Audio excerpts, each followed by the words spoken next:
If you want to succeed at anything in this life, you need to fail a lot. Why? Because anything worth pursuing won't be easy. If something is extremely easy, you're likely already doing it, and it's not making you a better person in any meaningful way. Sure, easy is easier, but people forget to ask themselves, is it better? Hey, I'm Jack, and this is Strategic Resilience.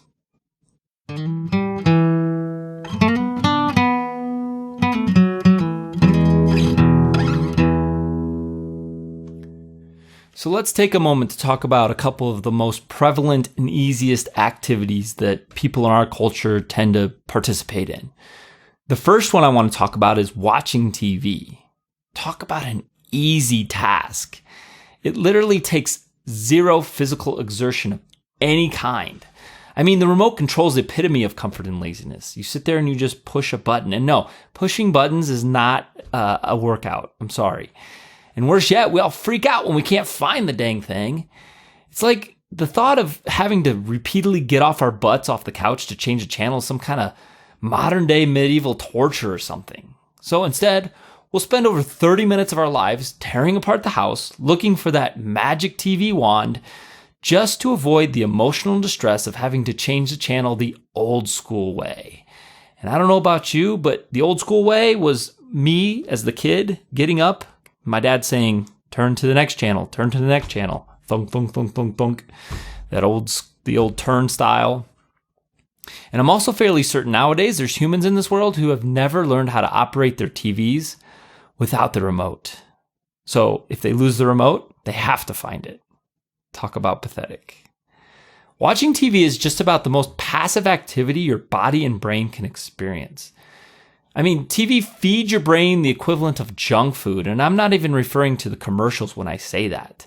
I mean, if you talk about the commercials, traditional TV shows, about every 15 minutes of every hour, or 25% of your time, you're sitting there getting interrupted with unwanted solicitations. I mean, if that happened to you at your front door, if you got a doorbell ring and then somebody came and solicited you every 15 minutes out of every hour, you lose your mind. But with TV, it seems like it's okay. And I don't care how much you tell yourself you're not paying attention to these marketing ads and that you're just ignoring them. They work. Because if they didn't, the billion-dollar TV ad industry wouldn't still be chucking tons and tons of money into it. So TV is a prime example of an easy, lazy activity. One where there's no possible chance of failure anywhere in sight. It's easy, it's safe, but little by little, it's stealing away your life.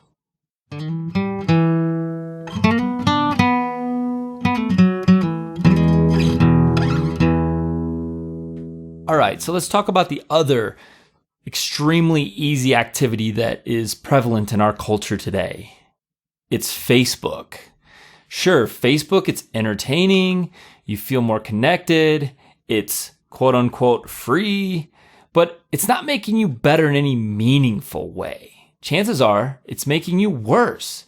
To understand why, I want to share one of my all-time favorite quotes from Theodore Roosevelt.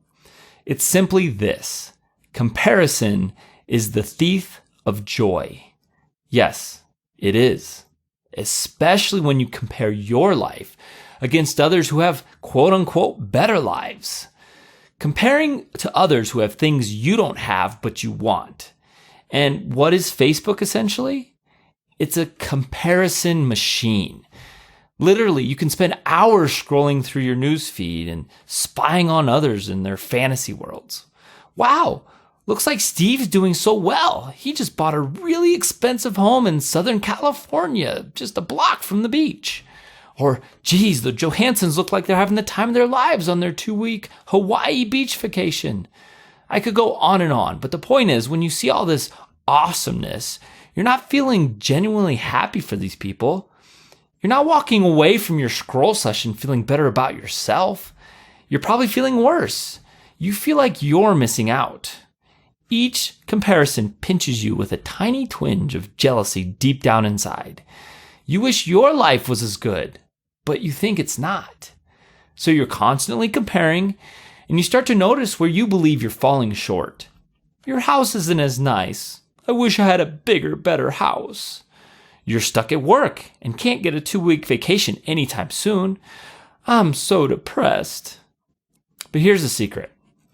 Facebook isn't real. It's fake. 99% of what people share on Facebook or any other social media site for that matter is just the good bits. But you don't realize that. You see a moment of awesome and you assume their lives are always awesome. But people only share when things are going really well or they're having a ton of fun and everyone's smiling. Yay! We don't tend to share the car accidents or the lost jobs, the breakups, the divorces, or any of the embarrassing stuff. No one shares themselves picking up dog poo on a Wednesday or images of their all-night bout with food poisoning. Facebook is basically the modern day version of the land of make-believe. So with Facebook, you're comparing, but not to reality. You're comparing to a filtered, cleaned up bullshit version of reality. And we rarely compare ourselves downwards on social media. We almost exclusively compare up. If instead you compared your current situation to the world's poorest, you'd probably start to feel pretty good about yourself. You'd feel like, hey, I got it all, I'm a king. But then, if you're a good-hearted citizen and you care about other people, you'd start to feel twinges of guilt. So whether you're comparing those who seem to have it quote-unquote better or those who really do have it much worse, you're creating guilt and envy in your heart. And both are stealing your joy. Therefore, Facebook often leaves you feeling depressed, not to mention destroying a chunk of your most precious resource, time. Sure, Facebook is easy, but don't fool yourself. It doesn't make you any better. And since you're spending time, it's not free.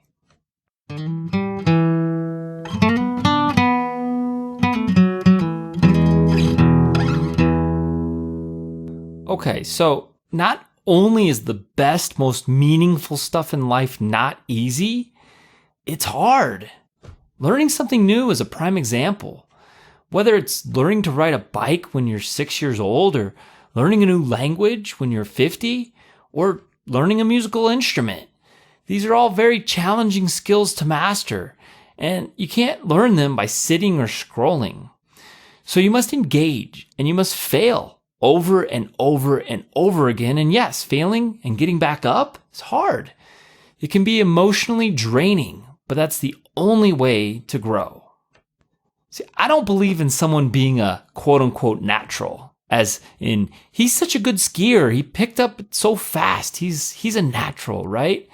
No, you're just seeing someone who's been able to stack failure upon failure upon failure for years and years. They were able to pick up something like skiing quickly because they've honed their balance and athleticism in different but similar activities their entire life. You're just now seeing this quick success as a single moment in time, but you're missing the larger context. You don't get to see the mountain of failures that have led up to this natural ski moment. You don't get to see the scrapes and bruises that person wore at the age 6 when they were learning how to skateboard. You didn't see the hours they've spent in the ocean trying to catch their first wave on a surfboard. It's never occurred to you that this person probably failed more times in other sports than 99% of the rest of the population. But they're just now in this single moment reaping all those benefits of those failures and picking up how to ski in a single day. I think failure should be celebrated, not avoided or condemned. Why? Because it means you were brave enough to try. I just hate it when I hear someone who berates an entrepreneur who didn't make it and had to close up shop. At least she tried. And I promise she learned a ton in the process. And if she has the courage to try again, the odds of her success are that much better because of her failure. This doesn't mean she'll ultimately succeed the next time, but she has a better odd than someone who's new to the world of creating businesses out of thin air. The key to success at anything worthwhile is to never give up. Not to let your first failure be your last.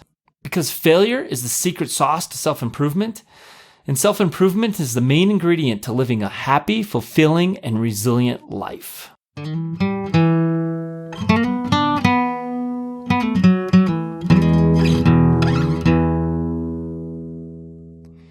If you've done much studying about happiness in general, you may have come across some studies that talk about the current circumstances you find yourself in right now versus your current life's trajectory, whether you're making progress or you're losing ground in whatever sense that happens to be, whether it's your wealth or your friends, the number of friends or what have you. But us humans, we have this innate desire for progress. We need our lives to be moving in a positive self-improvement direction, especially in comparison to other people. That's how we feel happy. For example, let's take two people in two different circumstances and then compare them to their happiness. So let's take a first couple who used to own a yacht and a small mansion in Florida somewhere right before the Great Recession. Let's say that since then, though, they've lost it all, and now they live in a double wide in the nicest trailer park in Orlando. So they've moved from a position that they felt was respectful and wealthy down to a position they see as disrespectful and poor and embarrassed. And they're probably still depressed about the whole incident today. Oh, what could have been, right? On the other hand, let's take a poor homeless man on the streets who just discovered a new dumpster full of Mexican leftovers. He's absolutely overjoyed over the next few days. His meager position of being homeless and hungry has moved up a tiny notch. He now gets to eat some yummy dumpster food. Yay! So who's happier with life right now in that moment? It's not the people with the current better circumstances. It's the guy who's eating dumpster food. So your happiness is less about your current position in life, and it's much more dependent on its current trajectory. So if you're not growing, if you're not learning, you're shrinking and you're dying. If you're not brave enough to try, you're going to wallow in your own self-pity and fear. But in order to move in a positive self-improvement direction, you must be willing to fail, and sometimes fail in front of others.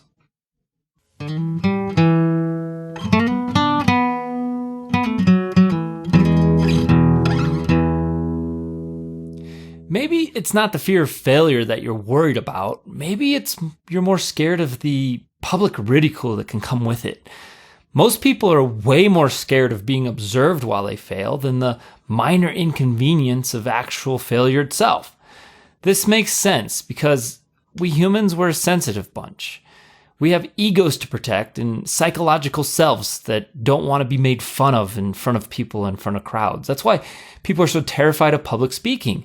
I mean, if you're going to talk to a friend and you mess up, who cares? But as soon as you pack a room full of 50 people, well, that's a big deal. You don't want to fail in front of others, and so you become terrified of that. So we have a reputation that we need to uphold and that demands respect. So we avoid anything that might put our ego in harm's way. We tend to stick with stuff we know how to do, and we avoid many new challenges that might be fun, fulfilling, and fruitful due to this irrational fear. So what are your options? Well, I see two. You can either, one, get over yourself, or two, you can learn new skills in a secret place away from prying eyes. But that's not really going to work for public speaking now, is it? Personally, I just think you should get over yourself. Studies have shown that there's a big difference between how much you think people are thinking about you and how much they actually think about you. You see, we think people are watching us and judging us all the time constantly for hours and hours on end. And that's just not true. That's what you are doing. You are thinking about you constantly. You are obsessed with what others are thinking about you. Most people, they either barely notice you, don't care, or quickly move on to more important things, like themselves. So, if you're being held back from a fulfilling life of self-improvement and happiness because of the fear of judgment of others, I have a challenge for you. I want you to intentionally make an ass out of yourself in public. That's right. I want you to do something silly. It can be as simple as laying down in the middle of a grocery store for about 2 minutes. Yeah, wild and crazy, right? What a weirdo. People are going to look at you funny. They may even stop and ask, "Hey, are you okay, sir?" I recommend just smiling back and saying, "Yep, I'm fine, just taking a short rest, thanks." Yeah, you'll feel embarrassed and probably a little insane. You'll feel judged and way outside your comfort zone, but when you're finished, you'll feel an invigorating sense of freedom wash over you. Your brain will suddenly realize that it wasn't so dangerous or as bad as your mind had made it out to be. You finally decide that you get to control you, not the crowd.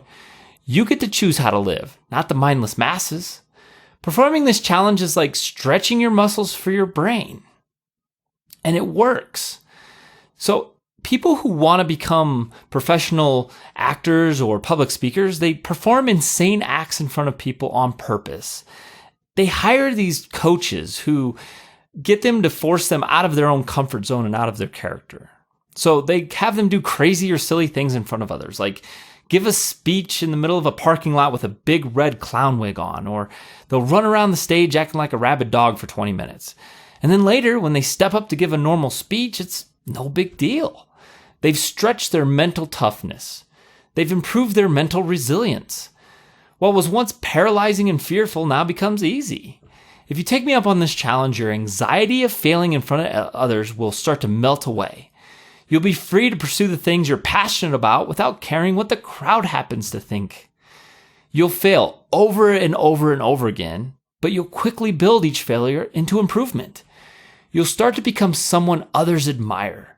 Someone others say, wow, they must be a natural. But you know better. You know you failed your way to success, freedom, fulfillment, and happiness. So it's time to decide what you want to improve upon in your life and start feeling your way to success today.